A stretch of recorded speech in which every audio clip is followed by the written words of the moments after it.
ലോകത്തിന്റെ ചരിത്രമൊക്കെ നമ്മൾ പരിശോധിച്ച് നോക്കുകയാണെങ്കിൽ എല്ലാ കാലത്തും ഏകാധിപതിമാരുണ്ടായിട്ടുണ്ട് എന്നുള്ളതാണ്.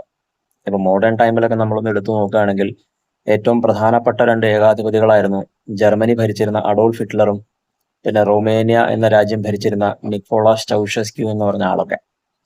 ഈ ഏകാധിപതിമാര് എപ്പോഴും കണ്ടിന്യൂസ് ആയിട്ടുള്ള ഒരു പേടിയിലൂടെയാണ് ആ രാജ്യം ഭരിച്ചുകൊണ്ടിരിക്കുന്നത്, അല്ലെങ്കിൽ ആ രാജ്യം ഭരിച്ചുകൊണ്ടിരുന്നതൊക്കെ. എന്താന്ന് വെച്ച് കഴിഞ്ഞാൽ ആ രാജ്യത്ത് ഇയാൾക്കെതിരെ വല്ല എതിരഭിപ്രായങ്ങൾ നടക്കുന്നുണ്ടോ, അല്ലെങ്കിൽ ആരെങ്കിലും റിവോൾട്ടിന് ശ്രമിക്കുന്നുണ്ടോ എന്നുള്ളതൊക്കെ കണ്ടിന്യൂസ് ആയിട്ട് പേടിയിലൂടെയാണ് ആ രാജ്യമൊക്കെ ഭരിച്ചുകൊണ്ടിരുന്നത്. ഇപ്പൊ നിക്കോളാസ് ചൗഷസ്ക്യൂ റൊമേനിയ ഭരിച്ചിരുന്ന സമയത്ത് ആ രാജ്യത്തിന്റെ തെരുവുകളിലൊക്കെ ഇയാൾ ചാരന്മാരെ നിർത്തിയിരുന്നു എന്നുള്ളതാണ് ഞാൻ കേട്ടേക്കുന്നത്.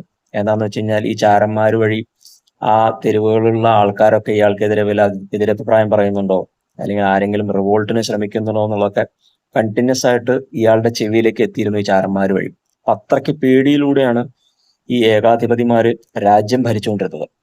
ഇപ്പൊ കറണ്ട് സിറ്റുവേഷൻ നമ്മൾ നോക്കുകയാണെങ്കിൽ അവരെ പൂർണ്ണമായിട്ട് ഏകാധിപതി ഒന്നും നമുക്ക് വിളിക്കാൻ പറ്റില്ല. But still I am considering them as a ഏകാധിപതി.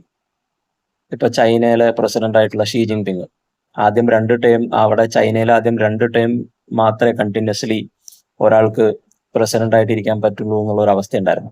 അത് ഇയാള് പൂർണ്ണമായിട്ട് മാറ്റി. ഇപ്പൊ ഇയാളുടെ അവസാന കാലം വരെ അയാൾക്ക് അവിടെ പ്രസിഡന്റ് ആയിട്ടിരിക്കാം, ഷീ ജിൻപിങ്ങിന് പ്രസിഡന്റ് ആയിട്ടിരിക്കാം. അതൊരു കൈൻഡ് ഓഫ് ഏകാധിപതിയാണ്. അതേപോലെ തന്നെ റഷ്യയിലെ വ്ളാഡിമിർ പുടിൻ, അയാൾ എത്ര കാലമായിട്ട് ആ രാജ്യത്തെ ഭരിച്ചുകൊണ്ടിരിക്കുന്നു. അവിടെ ഒരു ഭരണമാറ്റം സംഭവിച്ചിട്ടില്ല.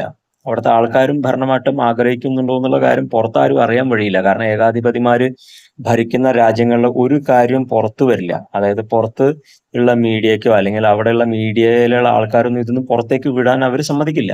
അതുകൊണ്ട് തന്നെ ആ രാജ്യത്ത് എന്ത് സംഭവിക്കുന്നു എന്നുള്ള, അല്ലെങ്കിൽ പൊളിറ്റിക്സിൽ എന്ത് സംഭവിക്കുന്നു എന്നുള്ള കാര്യങ്ങളൊന്നും പുറം ലോകം ഒരു കാരണവശാലും അറിയില്ല. പക്ഷെ ഡെമോക്രസിയിൽ അങ്ങനെയല്ല. എല്ലാ കാര്യങ്ങളും കൃത്യമായിട്ട് പുറത്തു വരും, അത് നാലാൾ അറിയുകയും ചെയ്യും. പക്ഷെ ഏകാധിപതിമാർ ഭരിക്കുന്ന രാജ്യങ്ങളിലൊന്നും ഈ അവിടുത്തെ കാര്യങ്ങളൊന്നും പൊളിറ്റിക്സിലെ അല്ലെങ്കിൽ ഇന്റേണൽ ആയിട്ടുള്ള ഒരു കാര്യങ്ങളും പുറത്തേക്ക് വരില്ല എന്നുള്ളതാണ് ഒരു വിചിത്രമായ സംഭവമാണ്, അല്ലെ? അപ്പൊ ഇതൊന്ന് പറയാൻ വേണ്ടിയിട്ടാണ് വന്നത്. ഇഷ്ടപ്പെട്ടെങ്കിൽ ലൈക്ക്, കമന്റ്, സബ്സ്ക്രൈബ്. ബൈ.